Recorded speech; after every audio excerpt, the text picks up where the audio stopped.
with the exception of this tunnel here, of course, has been artificially blown up or anything like that on their expeditions to make it larger. So with the exception of elevator shaft, what the Michauds did over there, and our tunnel over here, everything in Jewell Cave is in its natural state. Great question. Yeah? Did they find any crystals? They did not.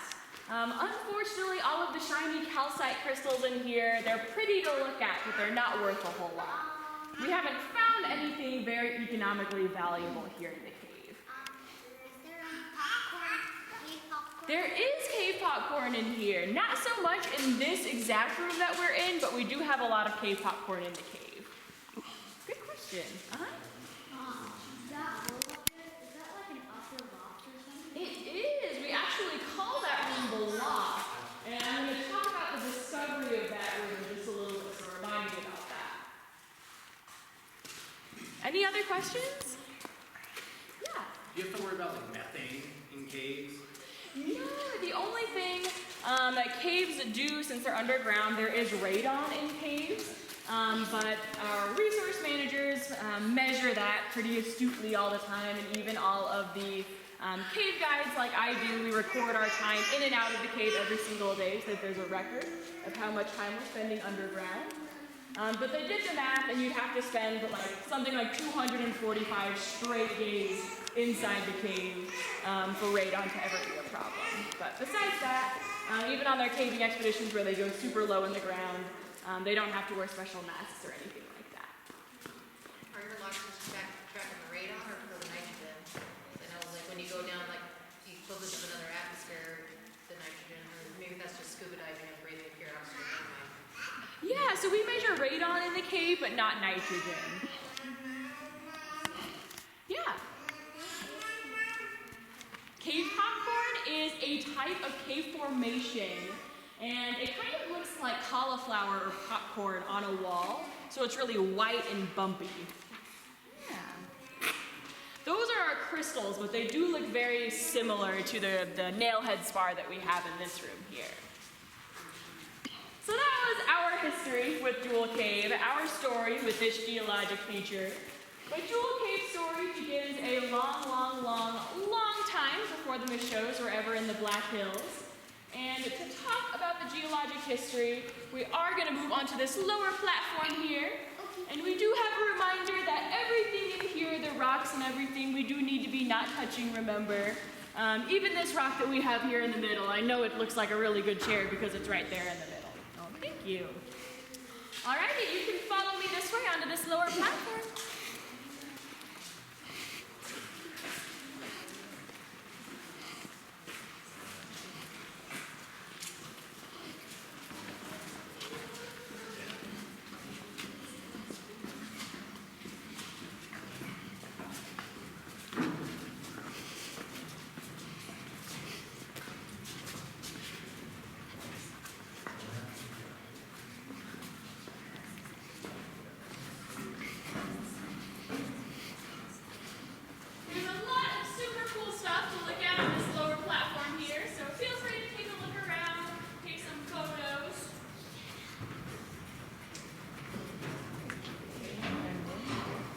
I said they've got it equipped when they do this too.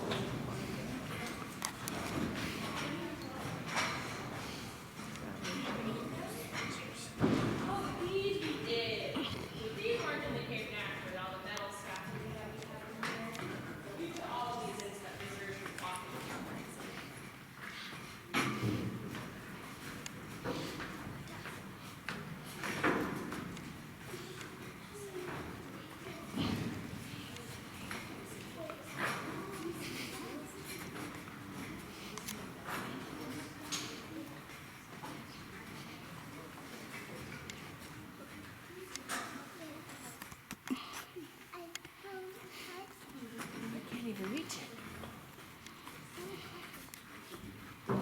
So before we came into the cave today, I asked you all to take a look at the landscape around us and think about what this landscape may have looked like 350 million years ago when Jewell Cave's story first began. Are there any guesses as to what this landscape may have looked like all the way back then? Yeah. Like this? Ooh, But like with- this? But with water. With water! Well done! 350 million years ago, we would have been underwater. At that point in time, most of North America was covered with a shallow inland sea. And in this sea, there were a lot of marine sediments, a lot of organic matter, and a lot of teeny tiny critters with shells and exoskeletons rich in calcium. Remember that calcium because it's going to become very important later on in Jewell Cave's story. Over the millions of years that this sea exists over North America, all of those calcium-rich sediments are floating to the bottom and piling up and piling up and piling up and compacting and compacting and compacting into the layer of sedimentary rock that we are standing in right now. It's a rock called limestone. It's very soft, and the formation that we're in right now is called the Pahasapa Formation, which means hills of black in the Dakota language. So thanks to this ancient sea, we have a thick layer of limestone here. And did you have a question? And there was no water. That's right. These weren't built for much, much, much longer after this ancient sea was here. So things have changed a whole bunch. How come we can't stand there? Ooh, I'll talk about that in just a little bit, all right? Okay. Yeah? So I noticed that under that scaffolding right there, it looks like a little trail.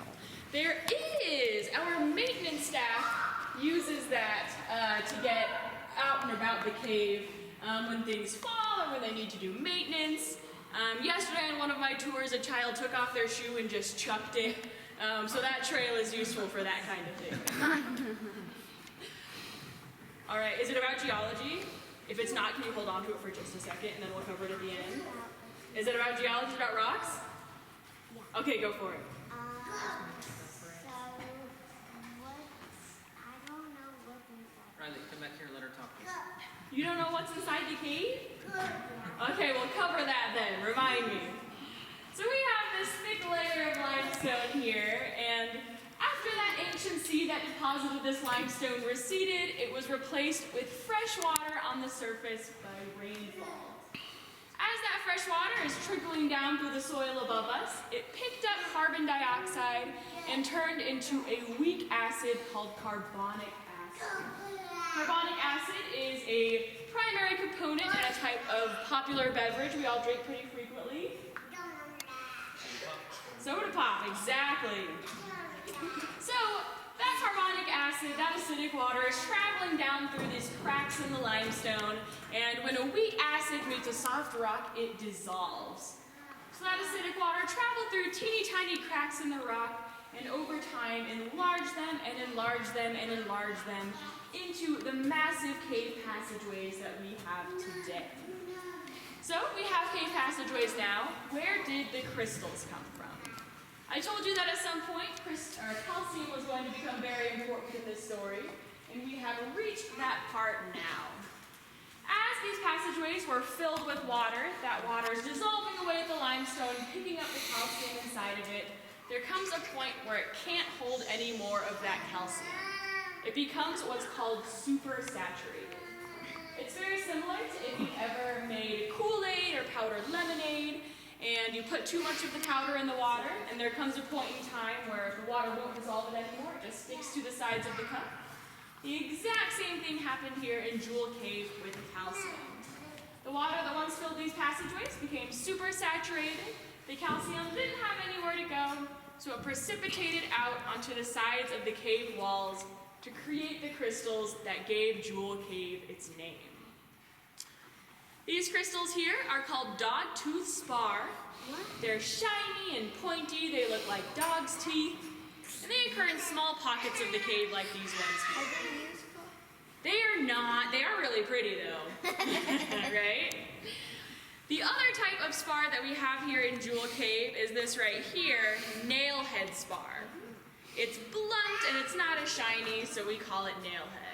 And right there you can see really well where once, when this passageway was filled with water and the water became supersaturated with calcium, the calcium precipitated out and stuck to the wall in a layer of calcium carbonate.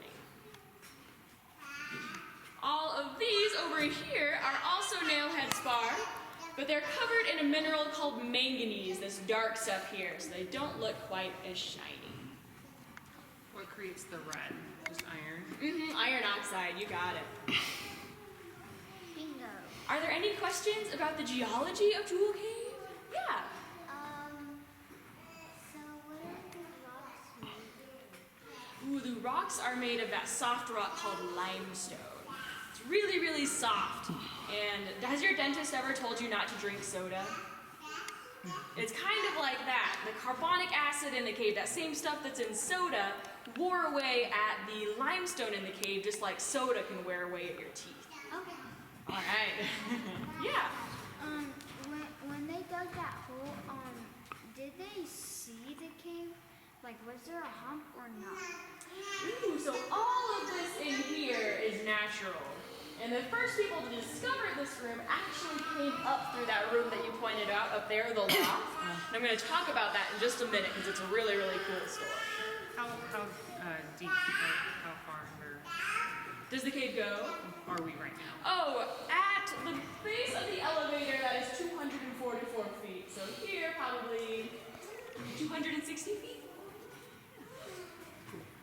So we covered about 350 million years of history in just a couple of minutes.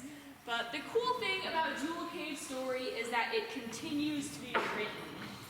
Back when the Michos first had administration of Jewell Cave, they had only mapped out about 2 miles of cave passageways. But that all changed in the 1960s when a married couple named Herb and Jan Kahn entered the cave for the very first time. They fell in love with it and spent the next 20 years of their lives mapping out cave passageways by hand. Herb and Jan took over 700 trips into the cave and spent over 6,000 hours underground.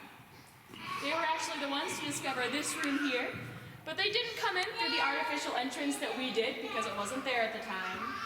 They came in through the natural entrance that I mentioned earlier, 4 cave miles this way, came up through a passage through this loft that we can't see, and entered up here through the loft.